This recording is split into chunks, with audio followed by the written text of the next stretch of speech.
तैयारियां, वो छठा आप लगातार यहां देख रहे हैं, जिसका श्रेय सीधे जाता है योगी सरकार को, क्योंकि महाकुंभ को सफल बनाने के लिए जिस तरीके की कोशिशें इस वक्त आप लगातार प्रयागराज में देख पा रहे हैं, वो तस्वीरें अद्भुत हैं, वो तैयारी यहां पर अद्भुत है। तो चलिए करते हैं शुभारंभ और देखते हैं इस भव्य आयोजन की एक खास झलक।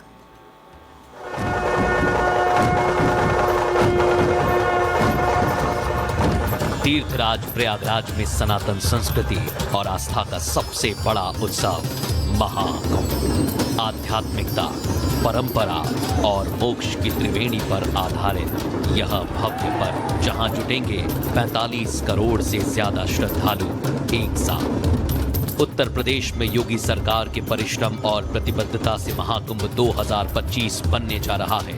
भारतीय संस्कृति और वैश्विक सनातन की धरोहर का अद्वितीय प्रतीक। और इस ऐतिहासिक आयोजन से पहले रिपब्लिक मीडिया नेटवर्क आपके लिए लेकर आया है महाकुंभ महासम्मेलन। इस सम्मेलन में आज के दिन होगा संतों का समागम, सांस्कृतिक धरोहर, महाकुंभ का महत्व और योगी सरकार की ओर से की गई दिव्य और भव्य तैयारियों पर सबसे बड़ा संवाद। महाकुंभ महासम्मेलन, एक मंच, एक संवाद और सनातन का संदेश। शुरुआत कर दी है हमने, शुभ शुरुआत हो चुकी है और संघर्ष, सेवा और संकल्प के अद्वितीय प्रतीक जिन्होंने उत्तर प्रदेश की प्रगति, सुशासन की नई ऊंचाइयों तक पहुंचाई, हमारे बीच हैं। बिल्कुल, और अब हम मंच पर बुलाना चाहेंगे उत्तर प्रदेश के मुख्यमंत्री योगी आदित्यनाथ जी को। इसी के साथ में Arnab Goswami, founder, chairman and editor in chief Republic media network, दीप प्रज्वलन के लिए। Sir please. कार्यक्रम की शुभ शुरुआत दीप प्रज्वलन के साथ कर रहे हैं।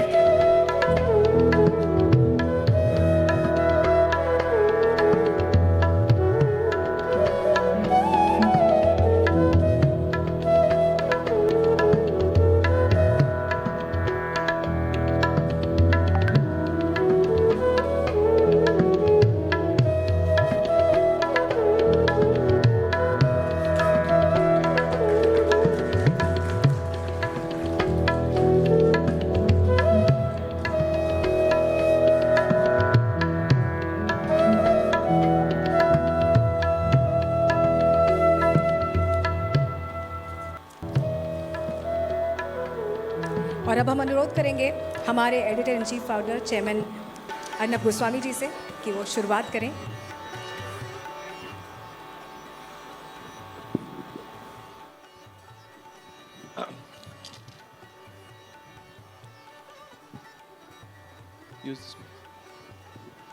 योगी जी, पहले तो हम सब की ओर से, रिपब्लिक मीडिया नेटवर्क की ओर से, रिपब्लिक भारत की ओर से आपका बहुत बहुत स्वागत है हमारे इस आयोजन में। बहुत बहुत धन्यवाद योगी जी। रिपब्लिक भारत को इस कॉन्क्लेव के लिए मैं हृदय से धन्यवाद देता हूँ। धन्यवाद योगी जी। योगी जी, 12 साल में कुंभ और 144 सालों में महाकुंभ। मैं चाहूँगा कि शुरुआत में आज आप अपने शब्दों में जितने रिपब्लिक भारत के दर्शक हैं उनको, भारत की जनता को और दुनिया भर में जितने लोग इसको लाइव स्ट्रीमिंग टेलीविजन पे देख रहे हैं, सनातनियों को महाकुंभ, इस महाकुंभ के महत्व के बारे में बताएं। पहले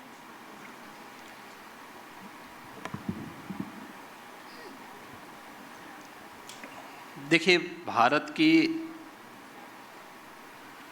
सनातन धर्म की जो हमारी परंपरा है, यह दुनिया की सबसे प्राचीन संस्कृति है। इसकी तुलना किसी मत, मजहब या संप्रदाय से नहीं हो सकती और जितनी प्राचीन होगी, स्वाभाविक रूप से उसके आध्यात्मिक और सांस्कृतिक आयोजन भी उतने ही प्राचीन होंगे। हजारों वर्षों की एक विरासत हमारे पास है जिन्हें हम अपने पर्व और त्योहारों के माध्यम से पूरे देश के अंदर अलग अलग अवसरों पर पूरा देश जिनके माध्यम से जुड़ता है, उनमें सहभागी बनता है। कुंभ और महाकुंभ के आयोजन भी भारत के इसी आध्यात्मिक और सांस्कृतिक समागम का एक महा समागम भी है और महापर्व भी है। यह न केवल भारत के अंदर आध्यात्मिक जो विरासत है वह केवल एक उपासना विधि तक उसको सीमित नहीं रखती है। हमने उपासना विधि को ज्ञान की धारा के साथ जोड़ा है। ज्ञान की वह धारा जिसके बारे में हमारा प्राचीन ऋषि सदैव एक बात की प्रेरणा देता रहा है, आनो भद्रा कर्तो यंतु विश्वत। यानी ज्ञान जहां कहीं से भी आए उसके लिए अपने द्वार खुले रखो जी। और खुले रखो का मतलब हमारे ऋषि मुनियों की जो परंपराएं थी उन्होंने उसे इन आयोजनों के साथ हजारों वर्ष जोड़ा। उसके पीछे आध्यात्मिक और धार्मिक कारण भी जुड़ा कि देवासुर संग्राम के बाद अमृत की बूंदें जिन जिन 4 पवित्र स्थलों पर गिरी वे महाकुंभ के आयोजन हुए।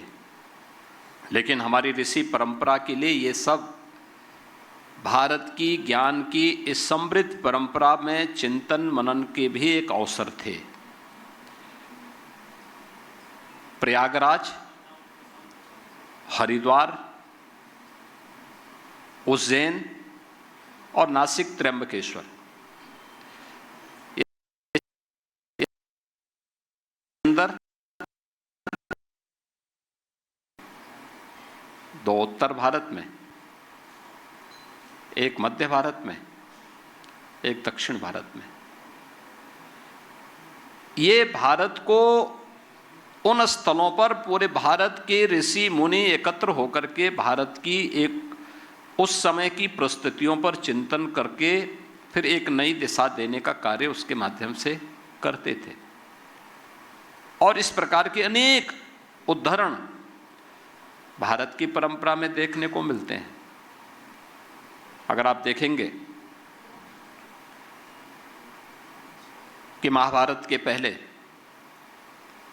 5500 वर्ष पहले भी एक इसी प्रकार के एक भारी समागम का उल्लेख हमें देखने को मिलता है, जो उस समय की आध्यात्मिक विरासत को, भारत की विरासत को, जो आज वैदिक ज्ञान की परंपरा के रूप में हमें देखने को मिलता है, उसके बारे में चिंतन के लिए बैठा। क्योंकि सबको उस समय एक आशंका थी कि हमारी जो श्रवण परंपरा है, गुरु शिष्य की जो परंपरा है, हो सकता है किन्हीं कारणों से कभी बाधित हो गई। अब अवसर आ गया है कि हम इसे स्मृतियों के रूप में लिपिबद्ध करने का एक कार्य करें। और उसी को 5000 वर्ष पहले भगवान वेदव्यास ने 4 वेदों को संहिता रूप दे करके हमें प्रदान किया। लखनऊ के नजदीक नैमिषारण्य में ऐसे ही एक महाचिंतन शिविर का आयोजन आज से 3500 वर्ष पहले देखने को मिलता है। भारत का ऋषि सदैव ज्ञान की उस धारा का प्रतिनिधित्व करता रहा है जिसने समय समय पर देश को एक नेतृत्व दिया, एक नई दिशा दी, आगे बढ़ने के लिए एक नई प्रेरणा प्रदान की। और कुंभ के आयोजन भी भारत की उसी आध्यात्मिक और धार्मिक परंपरा में भारत की ज्ञान की परंपरा को आगे बढ़ाने का, भारत की सामाजिक परंपरा को आगे बढ़ाने का और आधुनिक भारत में प्रधानमंत्री मोदी जी के नेतृत्व में विरासत और विकास के एक अद्भुत संगम के रूप में कुंभ और महाकुंभ के आयोजन आगे बढ़ रहे हैं। ऐसे ही प्रयागराज में हमारा सौभाग्य है कि आज से 6 वर्ष पहले जी प्रयागराज कुंभ के साथ हमें जुड़ने का अवसर प्राप्त हुआ था और इस वर्ष महाकुंभ का आयोजन जो 12 वर्ष में आता है, लेकिन इस बार 144 वर्ष के बाद इस प्रकार के मुहूर्त बन रहे हैं जी जो इस महाकुंभ के साथ पूरे देश को और दुनिया को अपनी ओर आकर्षित करने के लिए लालायित दिखाई दे रहा है। और उस पूरे आयोजन के लिए केंद्र और राज्य की सरकार ने मिलकर के अनेक प्रबंध किए हैं और उसको हम आगे बढ़ाने का काम कर रहे हैं। योगी जी, मेरा अगला सवाल है राष्ट्रीय एकता और हिंदू एकता को लेकर। और योगी जी, ये संयोग की बात है कि आप मुख्यमंत्री भी हैं और आप महंत भी हैं और ऐसा कार्यक्रम आपके समय में हो रहा है और आपके जैसे भगवा धारण किए करोड़ों साधु संत प्रयागराज में मौजूद होंगे। तो मेरा सवाल यह है योगी जी, सीधा सवाल है कि क्या महाकुंभ, इस बार का महाकुंभ राष्ट्रवाद के साथ हिंदू एकता और सनातन को शिखर पे ले जाने का एक बहुत बड़ा अवसर है? देखिए, सनातन तो हमेशा शिखर पर ही रहा है, इसलिए सनातन है।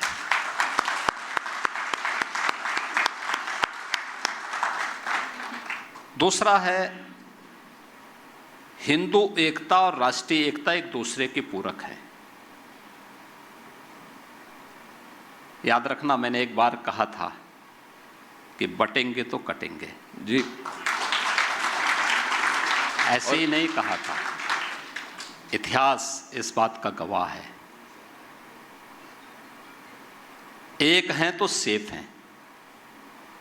प्रधानमंत्री जी ने भी बार बार इस बारे में कहा, अगर एक हैं तो सेफ है।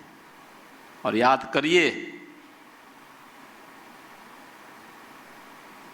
इतिहास इस बात की गवाही दे रहा है, प्रमाण प्रस्तुत कर रहा है।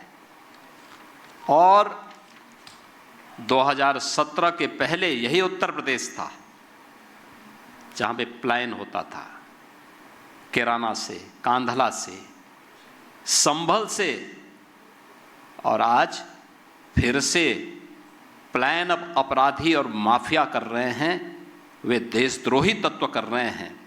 आज यहाँ का नागरिक पलायन नहीं करता है, क्योंकि आज